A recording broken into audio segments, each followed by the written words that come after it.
बहुचर्चित honey trap संदर्भातील वेगवेगळे मुद्दे आता बाहेर येत आहेत। महसूल खात्याच्या एका वरिष्ठ अधिकाऱ्याला जाळ्यात अडकवल्यानंतर सुरुवातीला त्याच्याकडे 3 कोटी रुपयांची मागणी करण्यात आली। ती पूर्ण झाल्यानंतर पुन्हा 10 कोटींची मागणी झाल्यानं संबंधित अधिकारी अस्वस्थ झाला आणि या प्रकरणाला वाचा फुटल्याची चर्चा आहे। नाशिकमधील शरणपूर भागातील एका जमीन व्यवहाराच्या प्रकरणातून हनी ट्रॅप प्रकरण उघडकीस आल्याची चर्चा पाहायला मिळते।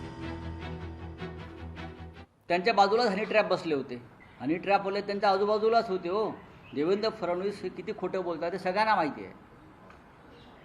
हनी ट्रॅपवाला त्यांच्या बाजूलाच आहे। हा काय, हा पहा, हनी ट्रॅपचे सूत्रधार त्यांच्या मंत्रिमंडळामध्ये आहेत। लोढावरती कोणत्या केसेस दाखल झाल्या?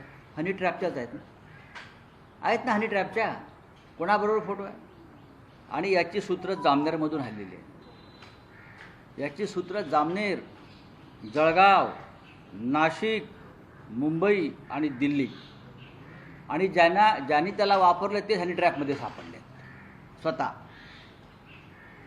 एकनाथ खडसे यांची मुलाखत घ्या या विषयावर अगदी पुराव्यासह। लोकशाही मराठी ऐका, पहा, जागरूक रहा।